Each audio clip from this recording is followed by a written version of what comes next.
Monsieur le rapporteur, Richard, bon, je nous voyais un peu, moi, comme les Don Quichotte et Sancho Panza de l'hémicycle, champions des causes perdues contre les moulins à vent de l'industrie agroalimentaire, les comptes cachés de Bigard, les truandages de Lactalis, croisant nos deux combats.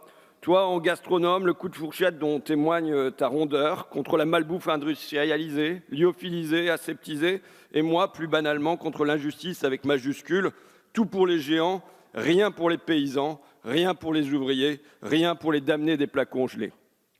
Et avec toi, comme rapporteur, j'attendais du rêve, des aventures législatives, une épopée parlementaire.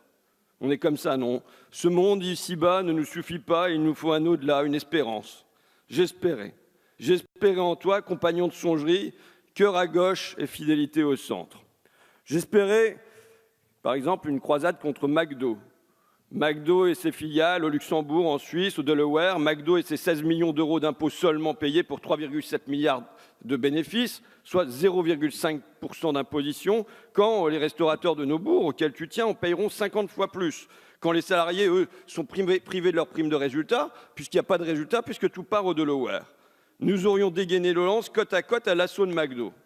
Et qu'est-ce que je vois arriver sur mon bureau, cher Sancho?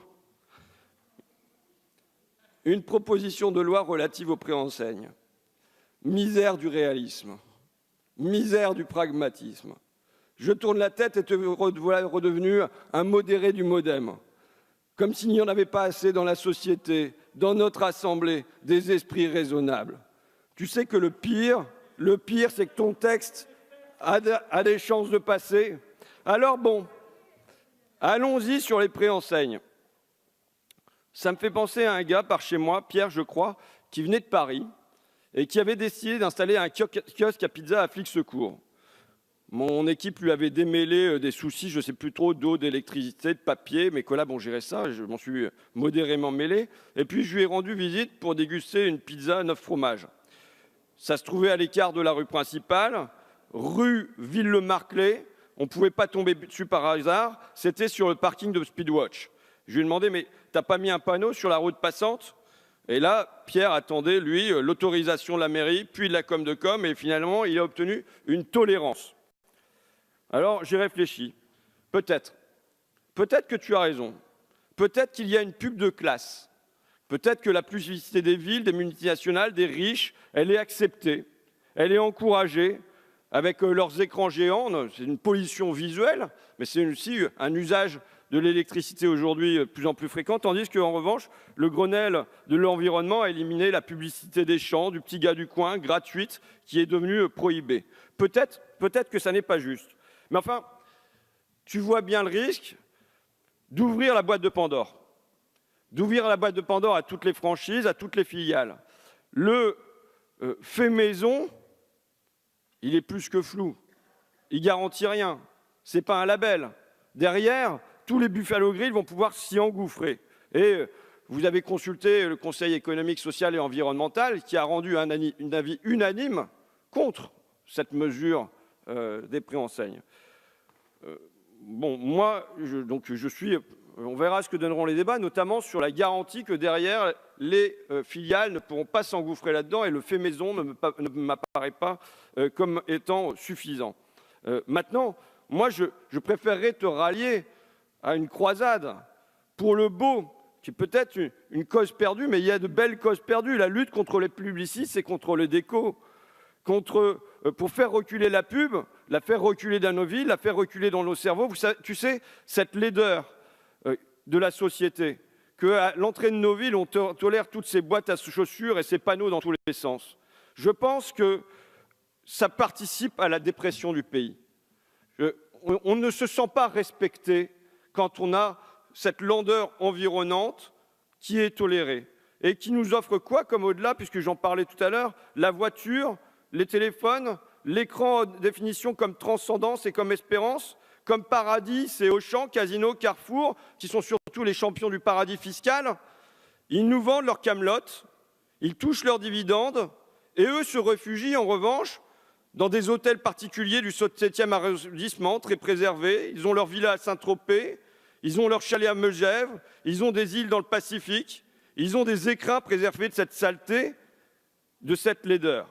Mais non seulement ta proposition de loi, Richard, ne touche pas à ça, mais on nous empêche d'y toucher. Nous avions déposé des amendements contre ça, et on ne va pas pouvoir, ils seront retoqués, rejetés comme étant des cavaliers législatifs, balayés d'avance.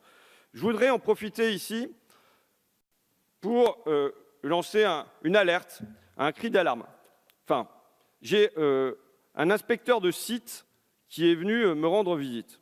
Qu'est-ce que c'est? C'est un bonhomme qui surveille que les sites classés sont bien respectés. Et il est passé chez moi, à ma permanence, parce qu'il me dit, voilà, à l'ombre de Notre-Dame, on est en train de détricoter des milliers de sites classés. Pourquoi? Parce que depuis 1906, je crois que c'est un député qui s'appelle Charles Bocquier, il m'a dit, qui avait œuvré pour qu'on ne puisse pas toucher à une cascade dans le Doubs où on voulait installer une conduite forcée. Depuis cette époque-là, il faut la signature du ministre pour des aménagements dans des sites classés. Et aujourd'hui, au nom de la déconcentration, au nom de la décentralisation, ça ne va plus être au niveau du ministre, mais ça va être au niveau du préfet. Et on voit bien ce que ça va produire. Ce que me dit cet inspecteur, il me dit, jusqu'à maintenant, 9 projets sur 10, ils étaient découragés d'avance. L'installation d'un héliport, d'un spa, d'un terrain de golf, d'un hôtel 5 étoiles, tout ça, les gens, quand on leur disait qu'il va falloir remonter au ministre, et bon, voilà, ça va devenir politique, les gens se décourageaient d'avance. Et là, aujourd'hui, le fait que ça passe par le préfet, évidemment, ça va les rendre beaucoup plus sensibles aux pressions des notables. Et les aménageurs, aujourd'hui, ils disent, on attend que ça soit passé, et que maintenant, ça se passe au niveau du préfet, ça va se faire dans les semaines et les mois qui viennent, hein, ça va se faire très rapidement. Et à ce moment-là, on aura beaucoup plus de facilité pour venir installer notre spa, notre piscine ou nos éoliennes en face du Mont-Saint-Michel. Voilà ce qui se dessine comme paysage pour la France. Et cet inspecteur, qui avait fait un long déplacement pour venir jusque chez moi, me parlait d'un effet dévastateur, mais évidemment un cadeau fait aux aménageurs. Donc voilà, proposition de loi, on va l'examiner. On a un amendement quand même qui porte sur notamment les filiales, on va en discuter. Mais j'espère, Sancho, te voir reprendre ta lance, ton destrier, pour le beau, pour le bon, face au moulin à vent des multinationales et aussi, parfois, face au moulin à vent du gouvernement. Je vous remercie. Merci beaucoup, Monsieur François Ruffin. La parole est désormais à Monsieur Yannick Favennec-Becco.